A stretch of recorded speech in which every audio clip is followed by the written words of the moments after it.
What is up, everybody? Welcome to this week's episode of the Dense Pixels podcast. I'm one of your hosts, Brad, joined by my co-hosts, Micah. Hello. And Carrie. What's up? Got the whole gang back together because it is fucking Game of the Year time. In the greatest year of game releases that I can remember in quite some time, we are going to do our annual Worst Game of the Year, Best Game of the Year awards because we have such disparate tastes compared to the regular games media and each other, quite frankly. So it's going to be fun.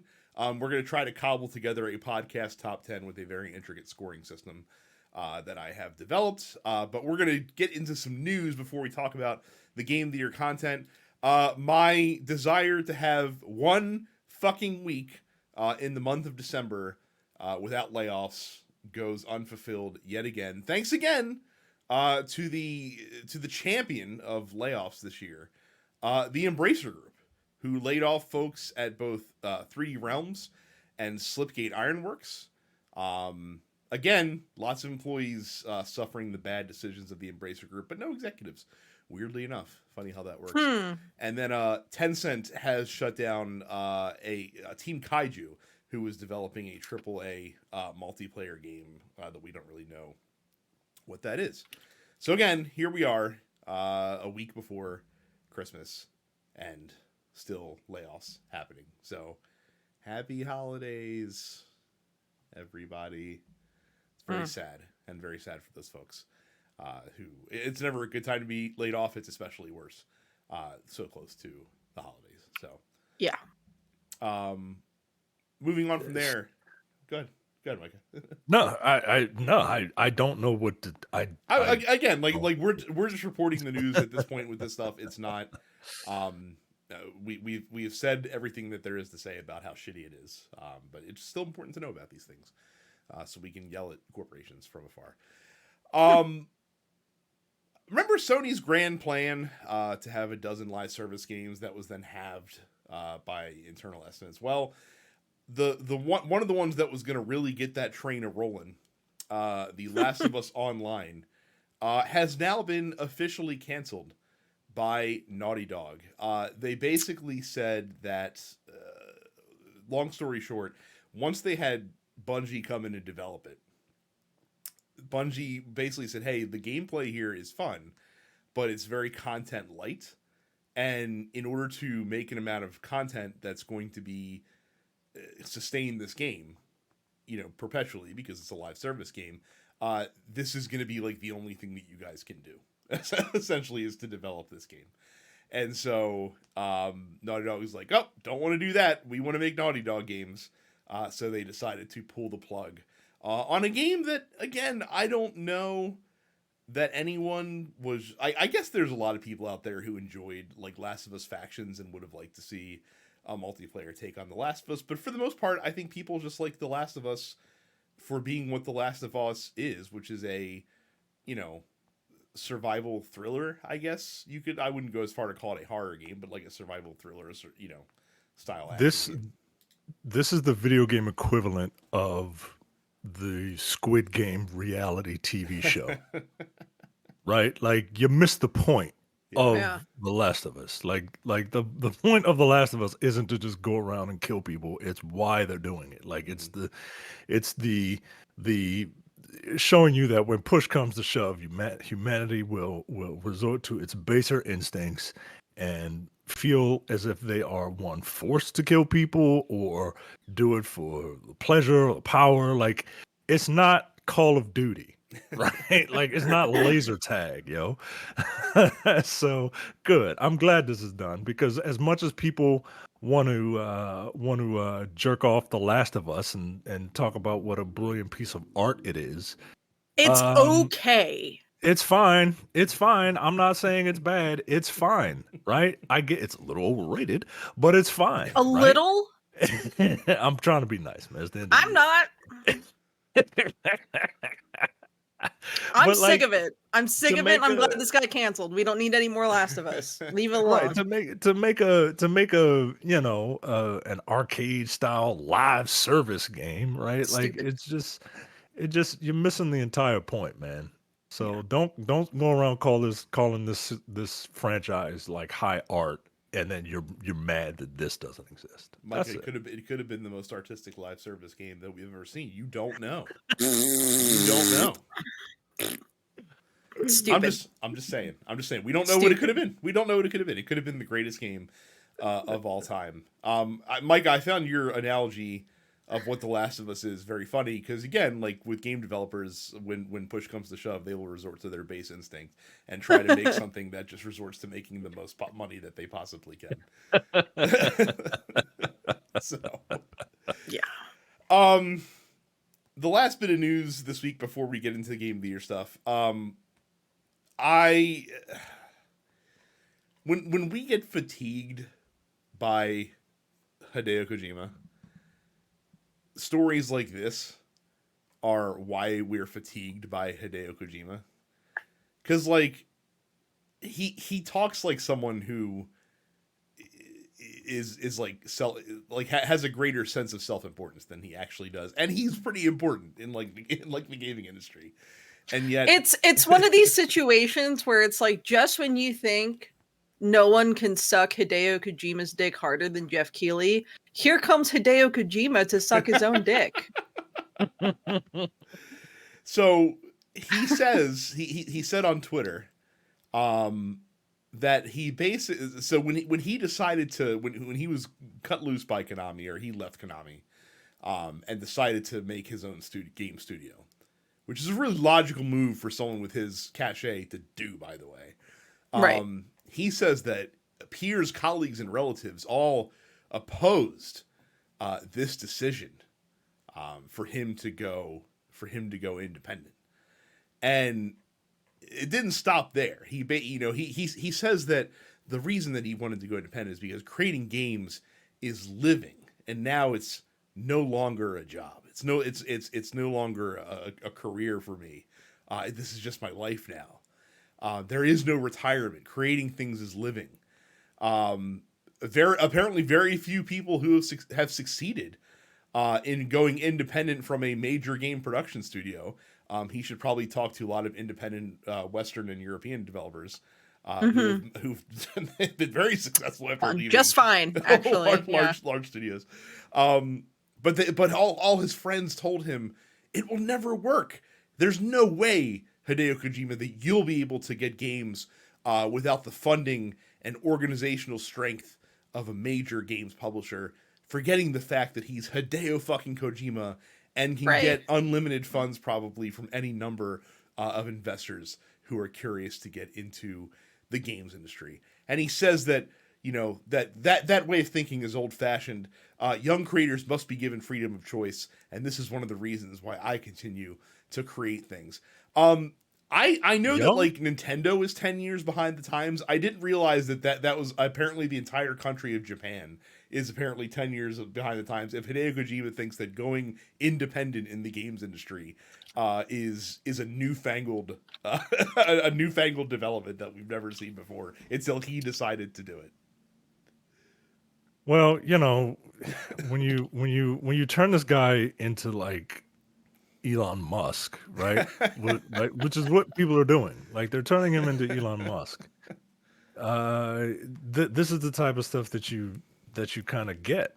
I mean, look, I like Metal Gear, man.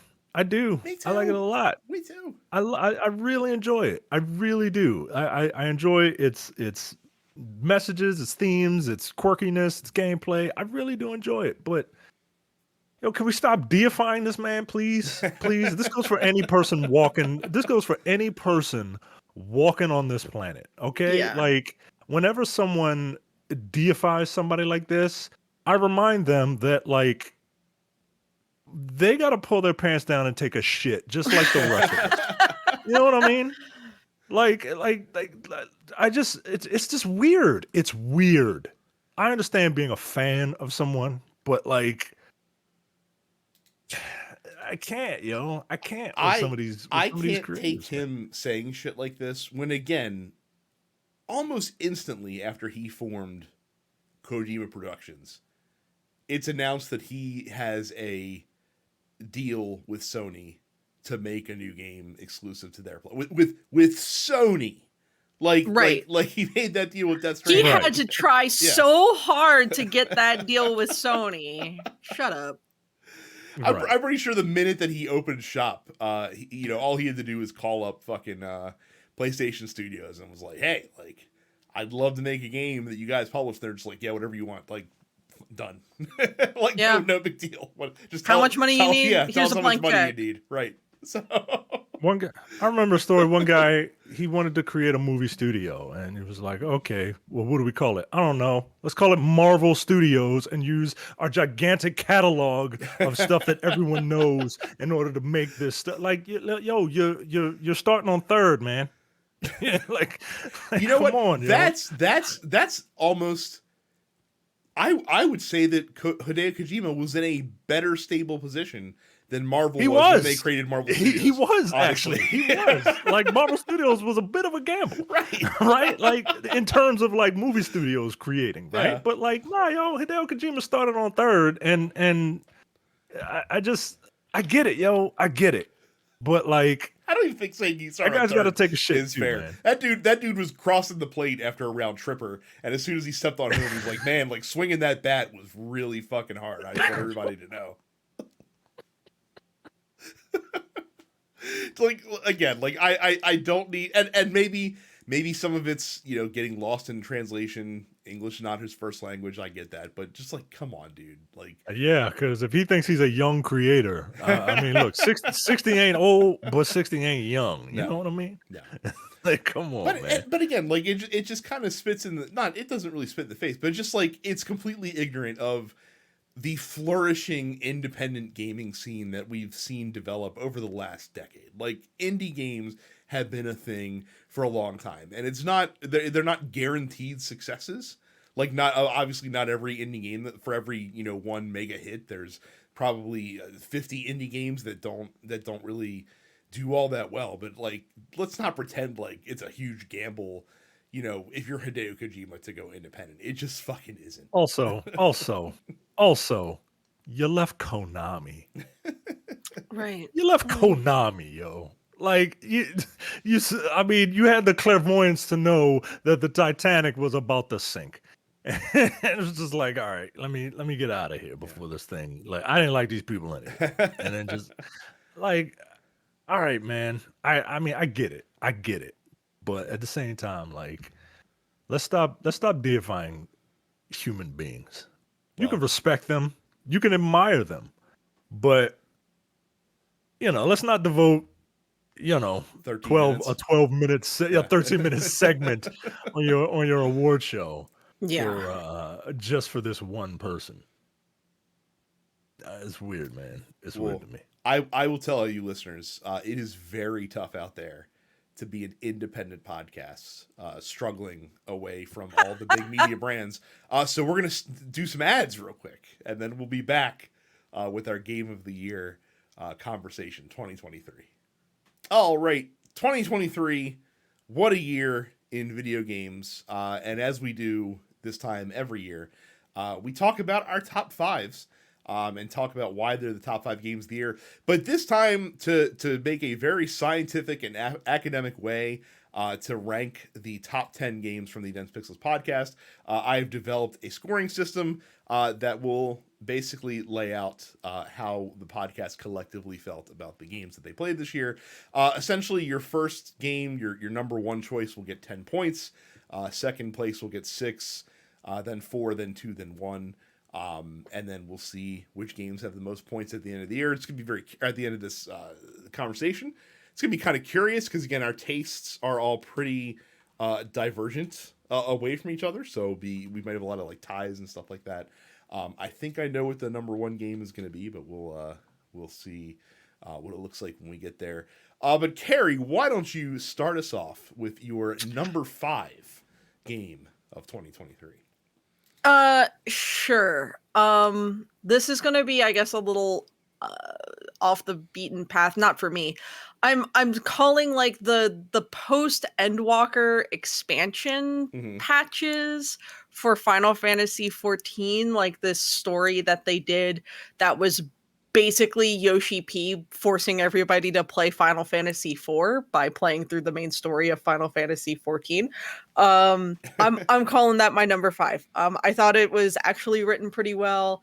I thought it was a unique sort of spin on the Golbez and 4 Elemental Fiends sort of larger Final Fantasy IV lore, and just reinterpreted really well and done in a way that I think helps bridge the gap between this, obviously Endwalker, which is now 2 years old, was this grand finale to the Hydaelyn versus Zodiac arc of story, and it's just like, okay, well, how do we go from this like apocalyptic world ending sort of shit to what Dawn Trail looks like it's going to be is just like a fucking summer vacation. So it's like, how do we sort of ease out of one thing and into another? And it can be very tricky to write stuff like that, but I think they did a really good job. So if Cyberpunk 2077 can win best ongoing game, we can let you put in okay. a non-expansion for Final Fantasy 14. Okay. That's fine. Very good. Micah, what is your number 5? My number 5 is Starfield, and it's number 5 because I needed a 5th game. Look, I like Starfield, but this is how much I think Starfield is a good first start. But Starfield, for me, like mechanically, the game ran fine, right? No bugs, no glitches, like none, which was actually pretty impressive, given the type of game that it is, given who made the game. My biggest my biggest thing with Starfield is that it doesn't have the bite, the oomph, the storytelling in Starfield is not as good as the Elder Scrolls games or even the Fallout games. And look, I am not the retro futuristic type person. I don't care for that. I don't care for post-apocalyptic like nuclear holocaust stuff, and I don't care for retro futurism. But I at least finished Fallout 4. And I thought the story and characters in Fallout 4 were really good. Whereas the story here is just kind of like fine. And Yeah. I didn't really care for I didn't really care for the characters. I didn't care about their fates. So I think Starfield is a good first step. If this was more if the story was just there a little more, it might be I might have to shuffle some things around. So Starfield, good first step. I am looking forward to see where this franchise goes in the future. My number 5 is Octopath Traveler 2, which does one of my favorite things where they take a game, first game that was good, had a lot of flaws, and they really paid attention to the things that did not work about the first game, and made them work in the second game. So you have, you keep what really works well, which is a interesting premise of 8 completely, non-related characters coming together to tell a story in this singular world. You keep a really great combat system. You keep a really great and intrinsic graphical style and look, combined with like an excellent soundtrack. But the part where the first game was the weakest, which is the story, is much better remedied in Octopath Traveler 2. The characters are just more interesting. The game is written better. It's still done in that very like earnest, like Japanese RPG style of character writing, but I think the themes of the story are a lot more mature. They're a lot better handled, and this actually made it above Starfield on my list. Starfield is my number 6 game. And much like Micah, I liked Starfield. But when I put Starfield down, when I completed it, I never thought about that game again. I never had like the urge or the pull to go back and play it some more, even with like the new game plus and stuff like that. Whereas Octopath Traveler kept bringing me back continually throughout the year and playing it in small chunks, but just continually wanting to revisit it, wanting to learn more about the characters, see the story unfold, and also listen to a fucking bitchin' JRPG soundtrack. Yo, the Octopath games have some fucking killer tunes, it's really man. good. It's really good. Like I said, for my money, I think that the Octopath games probably have the best traditional JRPG boss music in all, and that's including like Final Fantasy. They're pretty up there. They're pretty up there. I obviously I dabble with the video game music these days, don't I? There's a lot I could say about the Octopath soundtracks, but I think the most impressive thing to me is how all of the individual characters all have their own sort of lead-in music. That effortlessly transition into the main always transition perfectly, right. And I'm just like, oh, it's so good. It's those little things that just really sort of elevate those soundtracks. Yeah. I still haven't played Octopath 2. I need to. Like, I'm planning on it. It's really good. Like I said, as I said way back earlier in the year when I first started playing the game, if you even just liked the first game, even if you didn't finish it, even if you only played like 10 hours and you fell off, but if you liked what the first game was giving you, you have to play the second one. It is just tremendously better than the first one was. Everything I've heard, because like I played the shit out of the first game. Like I did the fucking stupid ass final boss rush where you can't save it all. Right. Which is so fucking stupid. It's like I did it, and then like the final boss like wipes my ass in 3 turns, and I was like, I'm fucking done. Like this sucks. And so I was done with it at that point. But yeah, I do want to grab that at some point. I know at this point it's already going on sale for like $30 or $40 pretty free. It is, and also if you buy it on PC, like they keep doing these bundles where like you can get like this is how I bought it. You can get Octopath Traveler by itself for $40, or you can buy it in a bundle with Various Day Life, a terrible RPG, for $36. Cheaper than buying Octopath 2 by itself. That's how bad Various Day Life is. They're literally paying you money to buy copies of this game and to take it off of their hands. Wild. I remember them announcing Various Day Life and being like, that's a dumb fucking name for a video game. And then like no one talked about it. I watched the video on Various Day Life. I don't know why we're talking about this in the Game of the Year conversation. where a creator was just like, he's like, I'm going to play it so you don't have to, just because, like, let's see how bad it is. It's real bad. It's very bad. Oh yeah, it was a fucking Apple Arcade game they made in 2019 and then ported. Yes. That's a 63 out of 100 on Metacritic. Yeah, pass. Frankly, I'm shocked it's even that high. If I'm being real with you. So yeah, Carrie, your number 4 game of 2023. Spider-Man 2. Spider-Man 2. Yeah. I haven't finished it yet. Look, I really like the Spider-Man games, man. I really liked Spider-Man 1 on PS4. I really liked Miles Morales. Unsurprisingly, I really like the new Spider-Man. It's more of the same. I don't think it does anything really new over the first 2 games, but that's fine. It's more of what was good about the first 2 games.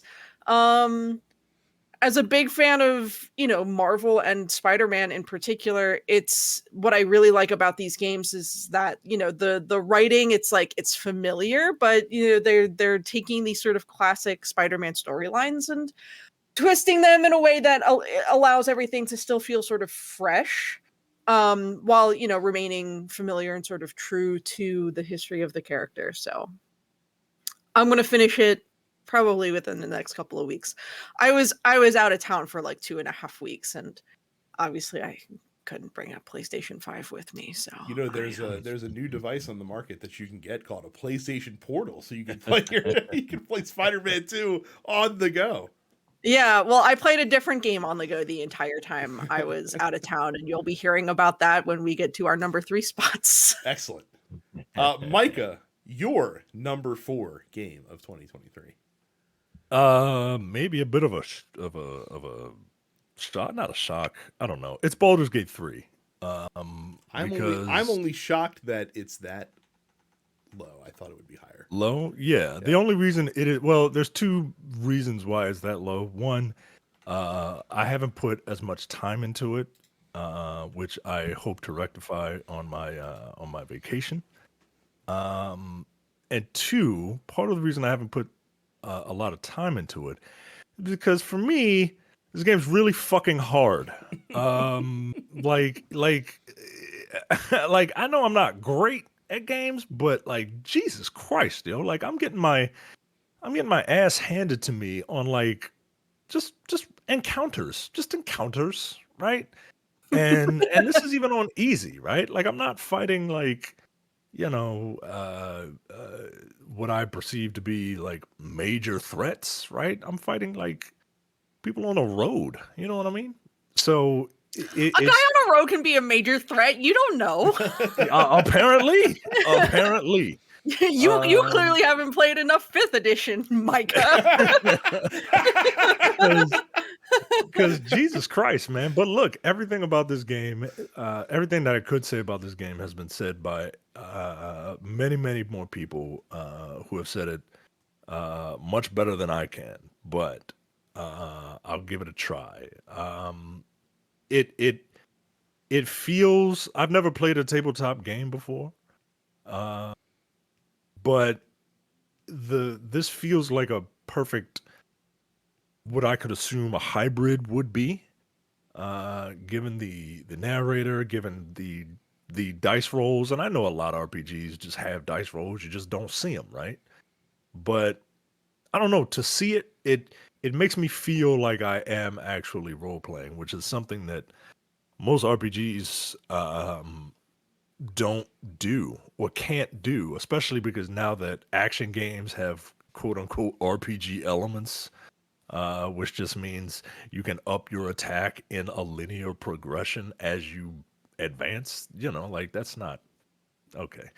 But I actually feel like I'm role playing, and the the game is polished to a mere sheen, and the voice acting is pretty incredible, man. Like there's a lot about this game that's to love. Everyone has made it their game of the year. Um, like I said, I just haven't put as much time as I wanted into it. All right. My number 4 is a game that I expected to like, but I wasn't expecting it to be in my top 5, and it just really charmed the hell out of me. And that is Steam World Build, which is the new city builder game from the folks who make all the SteamWorld games, which, you know, as I talked about last week, is they just keep taking the setting and throwing it into very different genres. And SteamWorld Build is an excellent kind of dip of the toe into the city builder genre. It's a great on ramp because the game is accessible enough. It's not super complicated at first. Really does ease you in. But it's just a fun, relaxing game to play. It's close to being called a cozy game. There are some stressful elements that are in the game as you get further in to your city. But it's just a great game to fucking sit back, chill out, listen to some podcasts, and just have a really good time messing with the city builder and doing some mining and things like that. It also plays great on Steam Deck. These types of games are not genres that always tend to work well with controller configurations, but since they built it from the ground up to support controller, it has a great feel. Like I haven't even played it with keyboard and mouse at all. I've just played my time with it with just controller. Again, the art style is very very charming. It's in that Steam World aesthetic with like the cute robots that run around and stuff like that. I found myself just utterly charmed by this game. I keep saying that, and that's kind of what the how I felt about it. So it's been a lot of fun. They just started even doing like holiday. The game just came out. They're already doing holiday stuff. So like now my current city that I'm working on is all like holiday themed with like Christmas stuff and snow and things like that around it. And it's just nice. It's a nice game. So yeah, Steam World Build is my number 4 game this year. Carrie, your number 3. Sea of Stars. I just finished the first ending of this game. Yeah, I had bought it when it came out, being like, I'm gonna play this on the plane, and then I don't play games on the plane. I always tell myself I'm gonna play a game on a plane, and I don't do it. I listen to music and I conk out for a couple hours. But I had 2.5 weeks stuck in my parents' house in Reisterstown, Maryland recently, and I needed something to do, so I played through all of Sea of Stars in that time. And Sea of Stars was something I was interested in from the get-go, just knowing the team behind it and seeing the trailers and whatnot. And then I had multiple people like message me specifically and just be like, this game reminds me a lot of Golden Sun. And it did remind me a lot of Golden Sun in a lot of very specific ways, namely like the puzzle solving stuff in certain dungeons felt right out of Golden Sun, like just in terms of how they were designed and how you solve them, right out of those first 2 Golden Sun games especially. I thought the writing was cute. Music's great. Everyone's like, oh, like Yasunori Mitsuda did the music in this game and it's so great and whatnot. And like Mitsuda only did like 10 tracks on that game soundtrack. It's not entirely a Mitsuda soundtrack. It's a soundtrack primarily composed by Eric Brown, who I believe is in the band Necrogoblicon, but had also done most of the music for The Messenger as well. And so like getting Mitsuda to do stuff on a soundtrack like that's great. You know, Mitsuda, if you are unfamiliar, is primarily known for his work on like the Chrono games, like Chrono Trigger and Chrono Cross, and then like the Xeno series and whatnot. Obviously a very prolific, very influential, very talented composer, but Eric Brown's work on Sea of Stars cannot be understated either. But yeah, it's like I unlocked the ability to go back and do the second ending, and it appears as though I have already done the majority of the work needed to do the second ending, so I might just go back and fucking do it. I wasn't planning on doing it. And then it's like, oh well, you know, it's not like 10 extra hours to do it. It's more like maybe 3 or 4 to do it at this point. So I might just do it. But yeah, Sea of Stars is really good. Absolutely deserving of all of the critical praise it's received in the press and otherwise. I haven't played a lick of The Messenger, but I really enjoyed it regardless. So clearly you don't have to have played The Messenger. Yeah, Messenger's real good. But the two do not really go hand in hand. Messenger is like a throwback to the side-scrolling ninja guy. Yeah, it's like I know the story connects and all that, and like that's great and whatnot. And I know that there in particular there are some musical themes that are carried between. And some locations that are carried between, but other than that, they're not really. Well, you having it this high has convinced me to play it because I kept waffling because I heard like there's some people who it's like this is my best game of the year, and then there's some people who are just like this fell really flat for me, and I didn't know which what end. It was like for me, it was exactly what I wanted it to be, which was like a sort of retro throwback style, you know, pixel graphic JRPG that has, you know, a few curveballs, a few surprises, really fun battle system.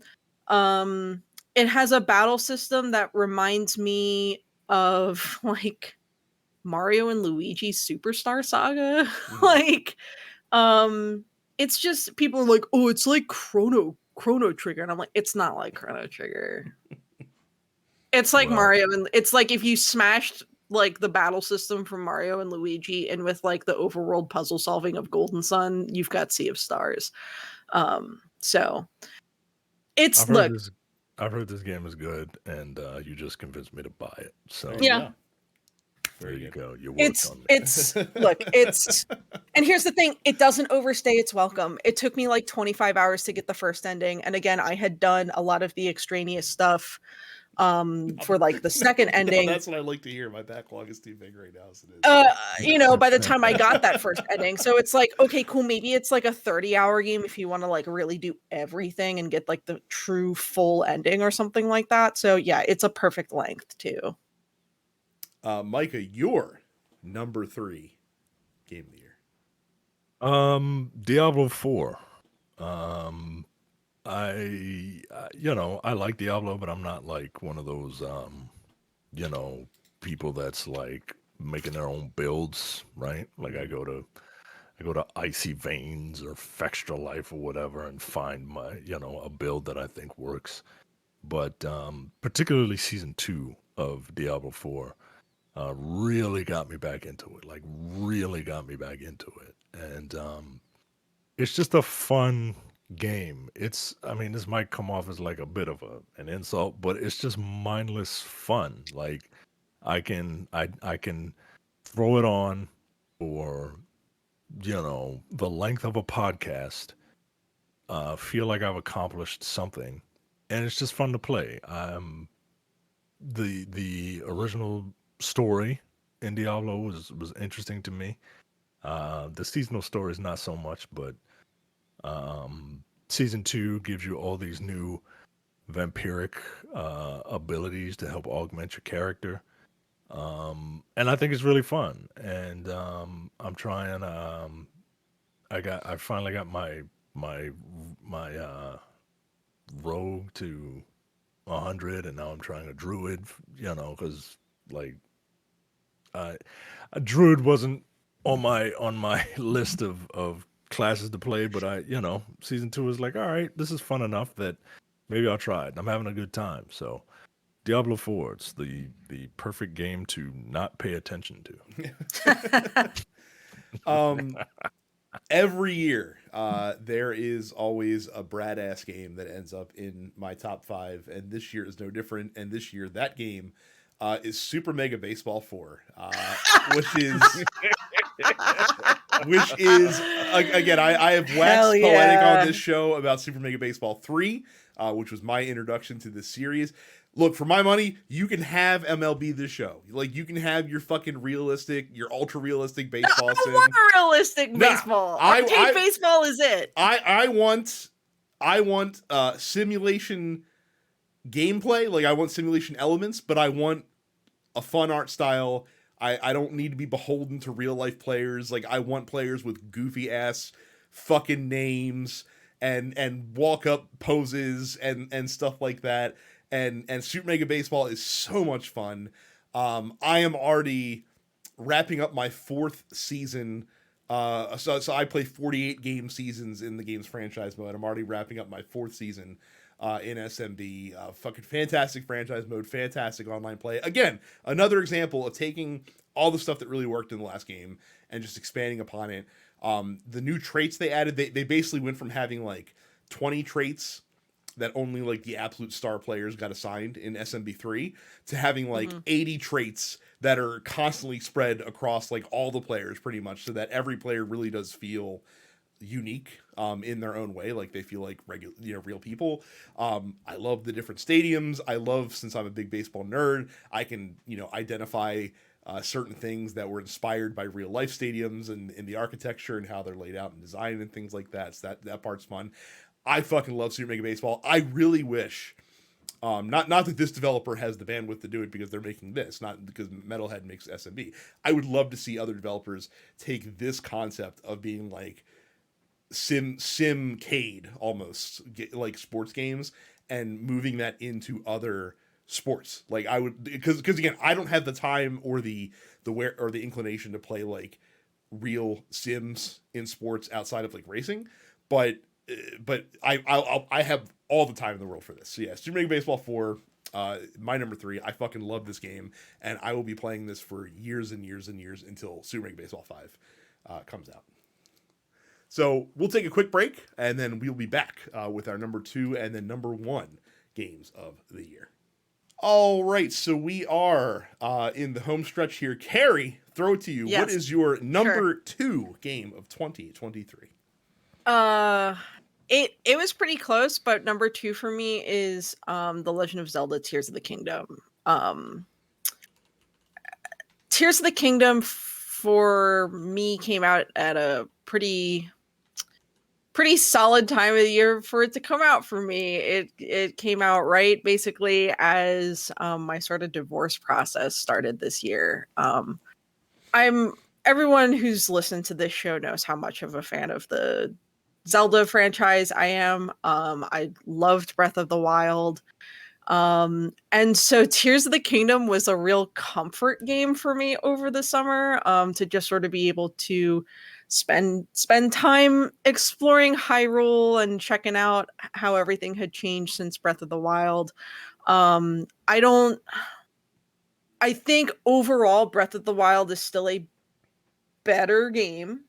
But Tears of the Kingdom took some chances on a few different things, like the building mechanic and the different set of powers that Link has, and I think it ultimately paid off. I think the new, dungeons were compelling. I thought the relationships that you sort of develop with the descendants of the sages was compelling. And I thought the story was pretty compelling. It's a fun game to play. Yeah, for me, it's interesting, not to get too much into the details of my personal life, but Breath of the Wild came out right after I got married, and Tears of the Kingdom came out right after we started to get divorced. So it's sort of interesting to have had my marriage basically be bookended by ostensibly 2 of the best games Nintendo's ever made. But I was really glad to have it. I was glad to spend the amount of time that I had with it. I think I put like 110 hours into that game or something like that over the summer. And yeah, and even then I still haven't 100%ed it. So I may go back and finish all the shrines or something like that and spend more time digging around the undergrounds, because I never finished out that map either. So still plenty to do, and I'm sort of expecting them to have like an expansion pass for that game in the same way that they had an expansion pass for Breath of the Wild. So real good stuff, and I was very glad to have it this summer for sure. Micah, your number 2 game of the year. As we approach the birthday of a true American hero. Me? Mine's next week. I think this person has you beat by 4 days. All right. We all will give a pre happy birthday to Guile, the Air Force veteran, whose birthday is on the 23rd. As we celebrate my number 2 game of the year, Street Fighter 6. Look, man, Street Fighter 6 is it's great, man. I haven't felt this high on a Street Fighter since like not Vanilla 4. I forget which iteration of 4 I really like. Probably Super 4. I think it was Super 4. Yeah. And this game is wonderful. It kind of pulls elements from all the other major Street Fighters and kind of packs them into this one package. It feels great. Online is great. The actual like lobby system is actually kind of fun, right? Like, all these bullshit ass microtransactions aside, like creating your goofball character and have them run around and sit at arcades and like it's fun. I actually enjoy it way more than I thought I would. The gameplay is as it feels right to me, right? It's not too tight, right? It's not too restrictive. Like some target combos are kind of restrictive, but it's not, the timing isn't strict like Mortal Kombat's timing. It's not as loose as some other fighting games, but I gotta tell you, man, I absolutely love Street Fighter 6. If you want to get into fighting games, I think Street Fighter 6 is a great pickup. I even play with my son on like one button mode, right? It's just so he can like, oh, are they the bad guys fighting? It was like, yeah, they're both good guys or whatever, right? Like we just have fun, right? And then his mother comes in and is like, I don't want him playing that because I don't want him fighting people. I was just like, okay, that's fine. Whatever, Mom. But no, man, it's got a great cast of characters. It's the best looking Street Fighter in terms of obviously, right? But it's got some of the greatest. It's got some of the best stages. The music is really good. The music hasn't been this good since 3, in my opinion. Um, and yeah, man, Street Fighter 6. It's really really fun. All right. Not in my top 5 this year because I just didn't give it enough time. But I hope to really sit down and dig into it a little bit more coming in the year coming up. My number 2, probably not too surprising to anybody who listens to the show regularly, is Diablo 4. Look, I'm a sucker for Diablo game. For me, these games also have kind of taken on a special quality because I always play through the campaign with my wife, which we did with Diablo 3, and we certainly did it with this as well. And again, that was fun. I thought the story, to Micah's point, was probably better told than any previous Diablo story. They actually really took the time and energy to flesh it out. And the thing that's really encouraging is that they had some stumbles when the game first launched, and in the game's like first season and leading up to that. But they very quickly learned, they very quickly pivoted, changed pace. Season 2 has been excellent. And that gives me a lot of hope for the future seasons that are going to be rolling out for the game. And I've had a blast playing in Season 2, leveling a character with the new adjustments and things they made. It's just a really, really fun game to just play, and all the different activities they put in the game make it feel a little bit less grindy than like 3 did with like the bounties and stuff like that that you had in 3, and just doing like Nephilim rifts and things like that. 4 has a little bit more going on, and having that little extra twist of a nice seasonal activity in the mix will be really cool. So again, it's a game that I'm going to go back to play it like crazy 4 times every year. Like when they release a new season, I'm going to go back to it. I'm going to probably play it hardcore for like 2 or 3 weeks, and then chill, and then play something else for the next couple months until the next season rolls around. So I put a ton of time into it this year. I'm going to continue putting time into it, and that's why it is number 2 for me. All right, so I'm going to do this a little bit different because I think I know what Carrie's number 1 game is. And I think I know what I know what my number 1 game is. And I definitely know what Micah's number 1 game is. So let's go to Micah first to talk about your number 1 game of the year, which I've already penciled in the points for because I'm that confident in what it is. Oh, you're muted, Micah. You're muted.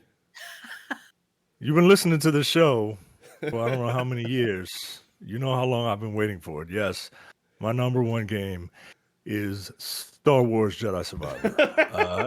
No, of course not. It's Spider-Man 2. Like, what? Like, don't be ridiculous. Of course it's Spider-Man. Like, I mean, I spent 40 minutes when the game came out. The show that after the game's release, I spent 40 minutes talking about why I enjoyed this game. Yes, it was 40 minutes. Yes. Go back and listen to it. It was 40 minutes. Go back. So if you want to know why I really like this game, go back and listen to that. Cliff Notes version, pretty much everything Carrie said. It's the same stuff, but better. It's Insomniac kind of showing off a little bit, especially in one mission where you have to kind of jump through different portals. Like there's a Doctor Strange reference. That was dope, right? Like that was dope. Shit ripped. That was a lot of fun. It was really cool, man. It was really cool, and that was just like Insomniac kind of showing off. Like, look at our loading, right? Like we can load this in an instant, right? Like this, it was really really cool. Look, I get that everyone loves that dude from Baldur's Gate, but yo, Yuri Lowenthal put in an amazing performance. Oh, Yuri Lowenthal's a fucking He's journeyman of voice acting at right. this point too. He's a fucking legend, man. And he fucking anchors this game, man. Like Yeah. his performance is outstanding. But it is not it doesn't overshadow everyone else's performance. Everyone else No. also does an incredible job Yeah. performing in this game. Look, the gameplay is just what I want. It's complicated enough that that it doesn't feel samey, but it's not too complicated that it's like I don't know I don't know what to do, so I'm just going to do this one thing over and over again. It's more of the same but better, and that is exactly what I wanted. It's the closest thing to like this game wraps everything that I love into one package. If the only thing that it's missing is like Spider-Man doing an RKO so that you can get a wrestling move in there. Otherwise, it's video games, it's comic books, it's movies, all wrapped up into one package. I absolutely love it. It is hands down my game of the year for this year. Big surprise. I feel like that Insomniac is the studio that should be talked about in the way that Naughty Dog is talked about, and I don't feel as Yes. Yeah, I agree. Yes, it should. I agree. Maybe Yeah. they should make some fucking. Maybe they should make Spider-Man dystopian and have just people getting beaten in the head with golf clubs. And You know what it's going to take. It's going to take a revival of the Fuse franchise, I think, to finally catapult it into that upper echelon. Gaming studios.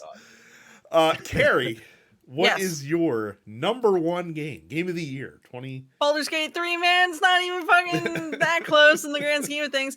I still haven't finished it. It's just there's so much, and like I've been playing D&D a long time.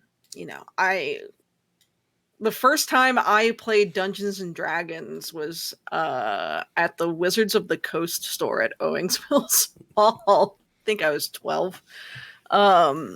And I played a lot in high school, and I've played a lot of 5th edition, and this is everything I love about D&D, except I don't need to try and get a group of 6 other dork-ass idiots to get their schedules straight in order to make it happen. It's so good. It is absolutely deserving of, you know, the incredible amount of accolades it's already been awarded. You know, the voice acting performances are stellar. The writing is stellar. There's, you know, much like D&D, there are an infinite amount of ways to approach every scenario in that game. And there are so many things that you can just miss because it's so dense. Every map is so dense and so full of things to discover and people to talk to and things to learn. And D&D real good, boys. I don't know what else to tell you. And like, yeah, everybody loves Astarion, but like all of the characters are good. They're all really compelling. A lot of people connected with Astarion's story in particular, and that's great. And I'm really glad that so many people felt so represented by Astarion. But like every character in the party is compelling. It's so good. And so many NPCs are compelling. You know, there's so many little side quests that you can just completely miss by just not talking to some dude on the street, basically. This game a lot. Already looking forward to playing it a second time, basically. My game of the year is also Baldur's Gate 3. And if you told me going into this year that a CRPG based on Dungeons and Dragons would be my overall best game of 2023, I would have laughed at you, called you a liar. But no, like everything that you two said about the game is totally accurate.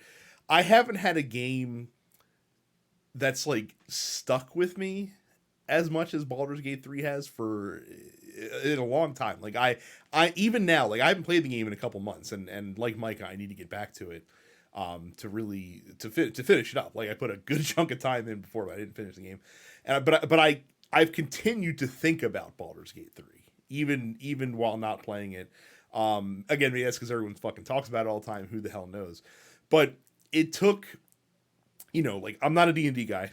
From like a setting standpoint, like, people that listen to the show know I'm not a big high fantasy dude either.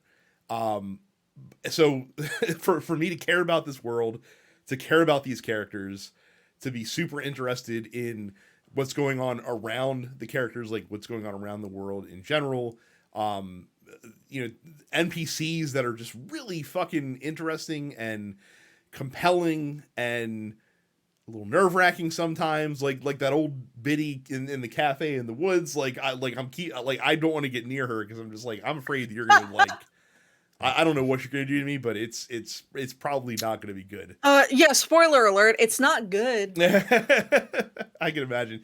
And the other thing that just, this game is so impressive from a technical standpoint, not because like the graphics are amazing or because it has like the best designed battle system in the world, because it's just 5e in video game format, but just the amount of consideration that was taken for all these permutations in directions that the story or how you play the game or interactions that you have with characters were considered, written in, voiced, like they have all like, it's incredible that you could go through this game a full completion and you might only see like 15% of what is actually in the game. I think it might actually be impossible to see everything that's in the game, no matter how many times you play through it, just because there's so many different variables and and different things that have to go a certain way, or roles that have to go a certain way,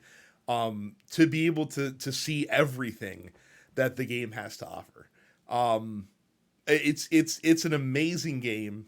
It's very cool to see Larian get their flowers, especially as they've kind of been working in this space, making titles that have been critically acclaimed and been commercially successful, but have never like hit the highs that this game has. And I really actually would love to see their take on other stuff besides D&D. Like it'd be very cool to see like if they had their own, I guess D&D is what, like, that system and offshoots of it are what they're familiar working in. But I feel like that you can take that system and kind of extrapolate it to other things. It's like they're automatically on my radar to see, what they're going to do next.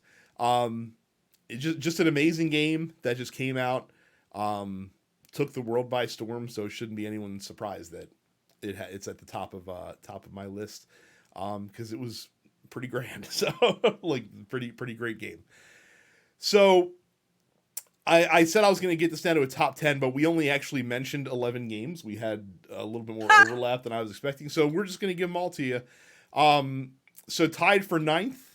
So this is the official Dense Pixels ranking. Tied for 9th. You have Octopath Traveler 2, Final Fantasy 14, and Starfield. In 8th place by itself, SteamWorld Build. Tied for 6th, 4 points. Super Mega Baseball 4 and Sea of Stars. Tied for 4th with 6 points. Legend of Zelda Tears of the Kingdom and Street Fighter 6. Bronze medalist, Dense Pixels, 3rd place. Diablo 4, 2nd highest game ranking. Spider-Man 2, and 1st place, the runaway victor, number 1, 22 points. Baldur's Gate 3, the only game that appeared in all 3 of our top 5 list. That's how you know it's good. We rarely get this much consensus. Oh, you didn't put Spider-Man 2 I didn't play Spider-Man 2. Sorry. I didn't play Spider-Man 2. So misspoke. That, and again, like, there's rare a year that all 3 of us have played a game that ranks in our top 5 collectively. So like that's how you know Baldur's Gate 3 is a special game. We turn to the Dense Pixels post office, where you can join our Discord by going to densepixels.com/fans and ask us questions that we will answer on the show.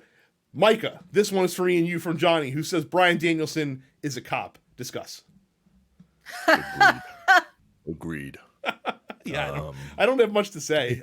It is kind of weird that this came out. So. Yeah, he's also the best wrestler in the world, guys. So if he wants to be a cop, go ahead, be a cop. milk that billionaire for all he's worth. Do what you want with him and broom him fast. There you go. Uh, Also to Micah, Jace asks, as a self-proclaimed weeb, what are your thoughts about the Netflix series Blue Eye Samurai? Okay, so let me set the record straight on my weebdom. Calling me a weeb is like calling me a swimmer just because I've been in a pool, right? I'm very much. No, I'm the very weeb. much. I'm the Yes, weeb here. I'm very much in the shallow end of the weeb pool, right? Like I will get in it, I will explore, and I will take in what things that people say I should, but I am no weeb. That is an insult to Carries everywhere.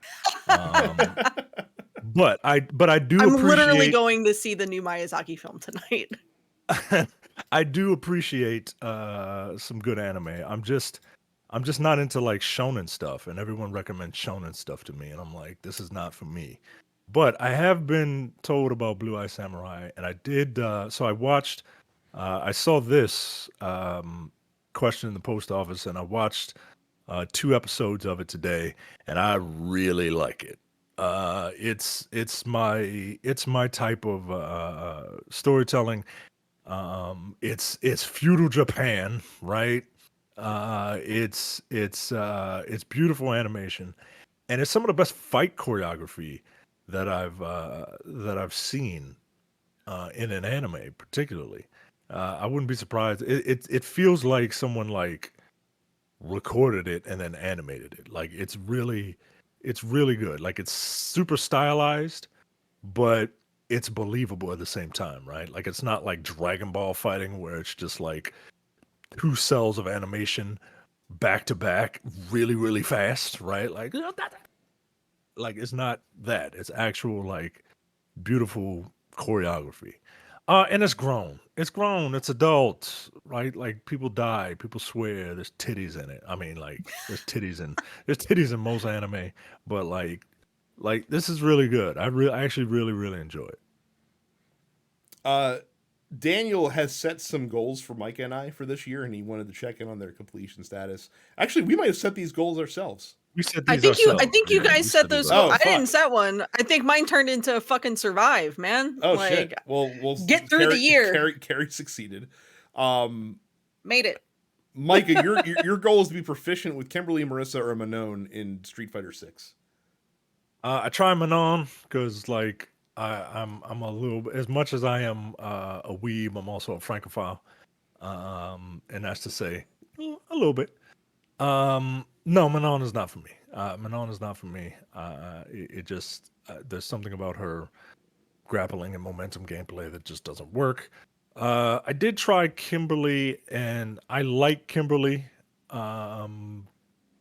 It's so very difficult when you've been playing with a character for 30 years and you have developed a muscle memory to then go and play a non-charge character. It's a little difficult for me. Street Fighter, my mains were always Guile and Balrog, because like they're charge characters and they look dope. So but I have been trying with Kimberly because black, and and I don't see like African American women in fighting games a lot. That's fair. So yeah, I wouldn't say proficient, but I am having fun with Kimberly. I wouldn't go online with Kimberly yet, but I am having fun with Kimberly.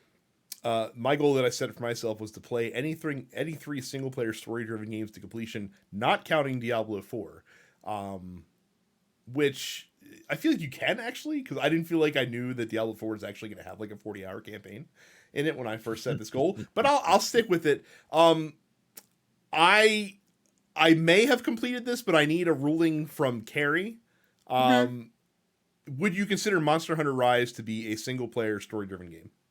I think you can count it because you can do it entirely single player, and it's, I guess it you can get to a point where you can roll credits on it. So if you rolled credits on it, then I would consider that completion. Okay, well then I have completed my goal. Okay. I beat Starfield, I beat Monster Hunter Rise, and I beat Legends of Heroes Trails of the Sky this year. Hell yeah, dude. So those are 3 single player story-driven games. And I did roll credits on Rise playing primarily single player, so I'm going to go ahead and count that.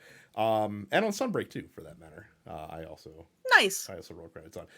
You weren't here last week. I am so excited to be on the ground floor for Monster Hunter Wilds. Yeah, like I can't fucking wait. Oh awesome. God, I'm so stoked for that, awesome. dude. It's gonna be good. We're gonna play so much together. We're gonna play a lot of that together, dude. Mark, so as far as goals for next year, we'll have to think on that. We'll set it. I guess we'll set. Yeah, New Year's, can we come back to you? Yeah, we'll set New Year's resolutions. Jesus Christ. Gaming New Year's resolutions next episode, which will be in 2 weeks. Okay. Mark asks, how humiliated would you be if you were patched out of your own personal game of the year? Pretty fucking embarrassed. Jesus Christ. Yeah, in case you missed it, Sea of Stars, if you weren't already aware, Sea of Stars featured a small cameo from Gerard the Completionist as Gerard the Constructionist in the town of Mirth, which is a town that you can basically sort of help build up from scratch by finding plans for certain buildings like the inn and the shop and the fishing hut. And then like you find people to sort of staff these establishments, right? He's just sort of there, or he was in the vanilla version of the game, and following everything that has happened with Gerard. And believe me, that situation has somehow only gotten worse because a call between Gerard and Carl and someone else, another YouTuber, was basically like portions of that were leaked because Carl was not leaked, posted like because I mean exactly because Gerard Khalil got in defending himself got very defiant and threatened legal action. And Carl Jobs was like, Carl doesn't fuck around with that. Yeah, like, hey, I didn't release this because I didn't want to be a dickhead to you when I first revealed this story. But since you're gonna play this game, here's the full extent of the call that we had. It was one of these things where Gerard has fucked around and now he has found out. So it's him sort of vaguely offering them money to not release what they were going to release as far as their research into the Open Hand Foundation, and basically only being concerned about his reputation as being a good guy. It does not look good for him whatsoever. And yeah, Carl, there are a lot of people who don't care for Mr. Jobst, but he does a very good job. He is exceptionally thorough in his research, and Gerard is not going to fucking get his way here. But yeah, with regards to Sea of Stars, the member of the dev team posted the other day, said a small patch will be going live on Steam and will be submitted to console soon to replace the builder NPC in Mirth. We arrived at this decision after monitoring events over the last few weeks. It's not our place to pass judgment, but we do make it a priority to maintain a positive and optimistic space that reflects the spirit of our intentions, be they creative or otherwise. We appreciate your support and trust you to respect our decision while keeping the tone of conversation in line with the essence of what makes our games and our community what they are. Thank you. So yeah, it's, the Gerard situation got worse, and I guess these folks were just sort of like, we probably don't want this dude's face in our fucking game. Like, and I know for me, I got to that NPC and I just remember being like, that's awkward to have literally Gerard as like a cameo character in your game. So it wasn't to the point where I was like, fuck this dude, I'm not playing this game. It was just sort of like, that's an awkward thing to have in your game, huh? Just a good word of advice to folks out there. If you yourself are a high profile individual and find yourself in a bit of a pickle from a PR perspective, and you didn't do the things that people are claiming you did, which again we don't know yet because no one's really showed the actual thing that you should be doing is shut the fuck up and get a lawyer. Or like you can assertively state that you're not guilty of the things that you did, but contrition is generally a better course of action than angry defiance.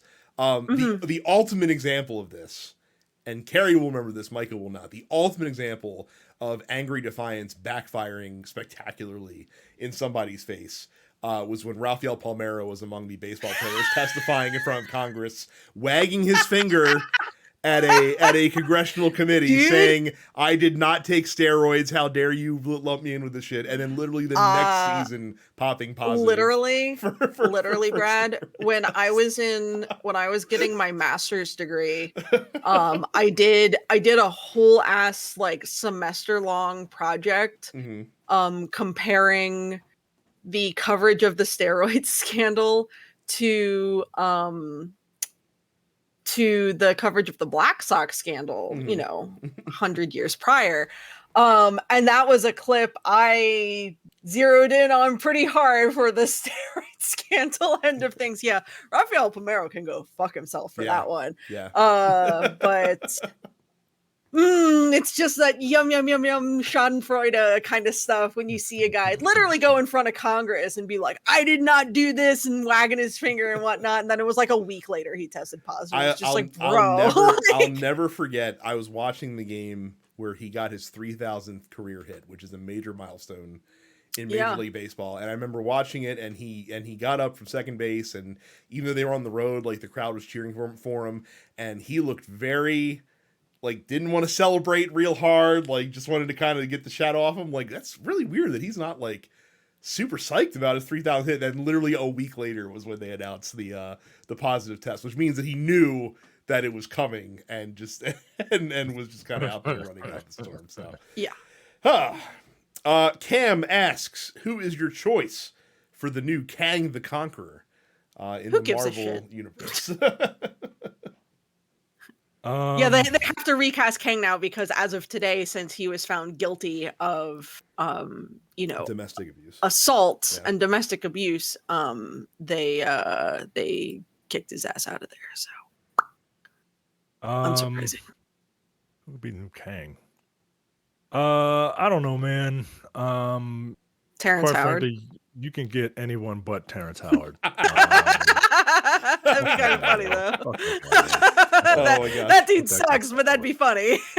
Fuck that guy forever, man. Like, 1 times 1 is 2. Shut up, yo. Just shut up. Yeah. Jay has been banging the drum for Coleman Domingo, who is a really a pretty great actor. I don't know. I haven't thought about it yet. But you can get almost anybody. I've heard Yahya Abdul-Mateen II, who plays Black Manta in this new Aquaman movie. Oh, right. Yeah, you can get pretty much anybody. I don't know if they're going to recast or if they're going to pivot, right? Because now it's just called Avengers 5. The Kang Dynasty is now called Avengers 5. So I don't know if they're going to recast or if they're going to pivot. I kind of they're gonna pivot. I think they're gonna pivot. Yeah, I think they're gonna pivot. I think this whole thing has just put a stank on the name Kang. So now I think they'll pivot, and I mean, there's only one person to pivot to. I mean, you were still just hanging on for dear life. So are we gonna not? I mean, it's gonna happen eventually, right? It's gotta happen. What if? Okay, hear me out. Hear me out. What if Doom was Kang? What if Doom was a Kang variant? You know what I want? I want Doom's introduction to be him crushing Kang's helmet, and that's the tease that you see, right? Like you just see a metal hand crushing that helmet, and it's like, all right, enough of this shit. Let's move on. only if they get back Julian McMahon. He's still doing stuff, right? Shut up. The nip tuck guy can shut up. Get out of here. Phil Wander asks, what's a game that you bought 5 years ago, left it basically abandoned, then one day decided to give it another chance, and you came around to it? He's really asking this because he started to finally enjoy GTA 5 after having it for 5 years and decided to try. It's an oddly specific question. Yeah, what came What came out 5 years ago? I think more recently for me, I would say maybe Fallout 4. In so much that, like, I played Fallout 4 when it came out, thought it was fine. I wasn't blown away by it because of the amount of changes it had made from 3 and New Vegas. But I went back to it last year, so like summer 2022, and I liked it a lot more on a second playthrough. I think having basically 10 years of breathing space from Fallout 4 made me appreciate really what that game was trying to do a lot more than I did when I first played it. So yeah, for me, I'm it's looking at some of the games that came out in 2018, and I don't think I put any of them down. Yeah, you try everything that comes your way mostly. It's fresh. For me, it's the Monster Hunter franchise. I tried to play World when it first came out, and it had the zeitgeist, and it just didn't click for me. I don't know what it was, and then I came back not to World specifically, but to Rise, and Rise for some reason just made it make sense. And now I'm back to playing Monster Hunter World again, because now I give a shit about Monster Hunter. So. Welcome to hell! Yay! and now I'm thinking about diving back into Warframe too. So God help me. Oh no. Gerard says, I'm steadily waiting for another season of Drive to Survive, but with actually following F1 races live this year, it's become boring seeing the result of Red Bull winning. I guess I could say this was the same thing that folks were saying in Mercedes a while back during the Lewis Hamilton dominance era. With that being said, how do you guys, and me, feel about the current standings of the season? It's tricky, right? Because when a team in a team sport is dominant, it's very intriguing, right? Because team sports still have this kind of allure of any given Sunday kind of stuff where that the team can still get knocked off at any point. And I still distinctly remember, even though I don't watch the NFL anymore, one of the most exciting Super Bowls was when the Giants beat the Patriots, when the Patriots were trying to finish their undefeated season, because it was really satisfying watching them get knocked off of their perch. And the problem with individual sports where you don't have a team dynamic around you, and well, I guess F1 is sort of a team sport, but it's really not. Like, the driver's in the car and they're the ones doing the majority of the work. When someone is as dominant as Max Verstappen was this year, it can be a little boring because you don't have that compression of the field. For me this year, like, I just really stood back and appreciated watching a dominant athlete beat the shit out of everybody. Like, to me, that was really impressive. And I think the thing to focus on as a fan, especially a newer fan, don't worry about the battle for first as much, and worry about the battle for like second through fourth, because that's where the real interesting jockeying is happening. And then just get excited on those random race weekends where, somebody gets a podium that was unexpected, that kind of came out of left field, or if your favorite driver, has an unexpectedly good result, to get really excited for that, and just kind of take it as a given that Max is probably going to just run away with it, because he's probably going to be just as good next year as he was this season. So, Anthony asks, is there a sequel to a game that you're still waiting for? I know this is going to come as a huge surprise. I have been waiting 13 years of my life for them to put out another Golden Sun game, because Dark Dawn ended on a cliffhanger. So I'm going to have to say Golden Sun, Anthony. I know you're shocked by this.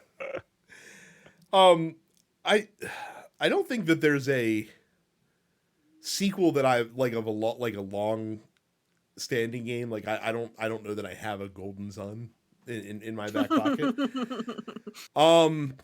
The next sequel that I'd really like to see is I'd like to see what Sucker Punch does with Ghost of Tsushima 2 when that eventually comes out, because I really enjoyed the first Ghost of Tsushima. I agree with that. There's a ton, right? But the only ones that come to mind are like Jade Empire. Like, I remember really liking that game. Wonky combat and all. And Sleeping Dogs. I don't know why people. I don't know why that game isn't a franchise, man. Because it only Like, sold 1.5 million copies when it came out. well, yeah, that's why. But I don't know why you people didn't buy it. Yeah. As far as Grand Theft Auto clones go, like it's a crime that Saints Row has so many sequels, but Sleeping Dogs doesn't. To me, Yeah. Fair. Actually, here, I don't know if this is related, but I'll ask this to you guys anyway because I've heard this making the rounds, and you guys probably care about it more than I do. I've heard people say in the struggle behind this KOTOR remake, which now is definitely not with Aspyr anymore, and people don't know really what's going on with it. Would you rather just see a KOTOR 3, but in the vein of like, hey, like Baldur's Gate 3 was a revival of a long dormant franchise that didn't really, didn't really call back to the other franchise as much except in name only? Like, would you just like to see a KOTOR 3, but just like a really well done KOTOR 3 instead of a KOTOR 1 remake at this point? yeah, just like a Star Wars game that takes place in that time period. Mhm. Yeah, that would be more than fine. I don't need a direct sequel. I don't need to see the characters that were in it. I just need good characters. Yeah. And you can do it with Star Wars, man. Like, I joked about Jedi Survivor, but it's a fine game. It takes place in an era that's like closer to what people, I guess, generally like about Star Wars. But yeah, I wouldn't mind a Knights of the Old Republic and just be a good game at this point. Like, just make a good Star Wars game. We can have more than one. Mad Coco G asks, is the DMC franchise dead since Capcom has been radio silent about it since Devil May Cry 5's special edition? Micah, is it dead? Devil May Cry is getting ready to have a mobile game. So that's where this Here's that's the where other this thing. franchise Here's is. the other thing. All right. Devil May Cry 4 came out in 2008. Devil May Cry 5 came out in 2019. There was a game in between those two. Sure, and even then, that came out in 2013. Yes.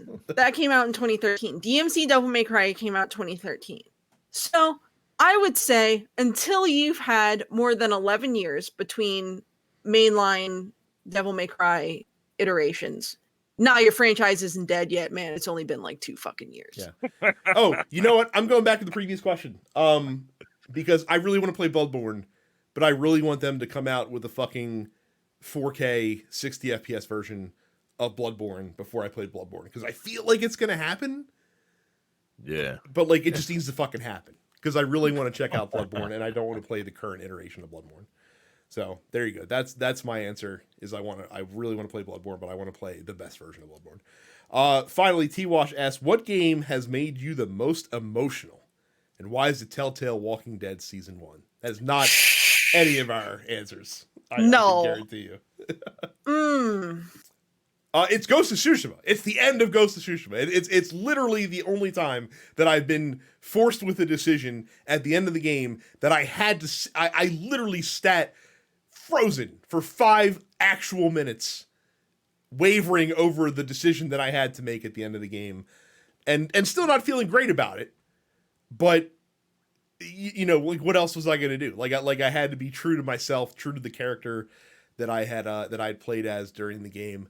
That game is fucking filled with emotion. Ghost of Tsushima is the answer. Look, I'm gonna sound like a broken record, guys. Spoiler alert for Spider-Man 2018. Aunt May dies. Yeah, it's tough. Aunt May dies, guys, and I fucking held back tears. Because once again, Yuri Lowenthal put in a phenomenal performance. And it was able to get that emotion out of me from 2 different Peter Parkers. Like the original Peter Parker and then the new Tom Holland, not Tom Holland Peter Parker. They were able to pull that emotion out of me, man. Like, I forgot they did that. Yeah. They sure fucking did, man. It's like, oh no. It's his face resembles my face more, so it helps with the acting. Nah, yo. You hired a guy that looked like Tom Holland, guys. Yeah, Like, yeah. I get it. I get it. Just say you hired a guy that looked like Tom Holland. It's fine. Yeah, I literally had to hold back tears, man, because I was so engrossed into it, and I was so like into it. Like, that's what Spider-Man is, right? Like, he Spider-Man has to sacrifice the things that he wants for the For greater the good. greater good. Right. And like all heroes are supposed to do that, but it hits home with Spider-Man because Spider-Man isn't like Superman who has like these godlike powers and is trying to be human and shit, right? Like, Mhm. and he's not Batman where it's just like, yeah, my parents died, but I don't have to want for My anything. my So, parents are dead. Let me cry my tears into these wads of monies that I don't need right. anymore. Like Batman is so fucking Batman's a cop, yo. Like said, you talk about Brian Dales. Batman's a fucking cop. But yeah, with Spider-Man it hits home, right? Because like here's this guy, it's his family. It's the only family he's got, right? He's kind of on the outs with his girl in this game and with Mary Jane, and it's nebulous there, and but Aunt May is his rock, and the actress that was Aunt May was just fucking killing it, man. And then it's like, oh, I knew you were Spider Man. I just, and I know you got to do the right thing. And then it's like, oh, I'm gonna give it to like, no, but you can't though, man, because you gotta help everybody in New York, and that's what separates heroes from Micahs. Doing, doing the greater good.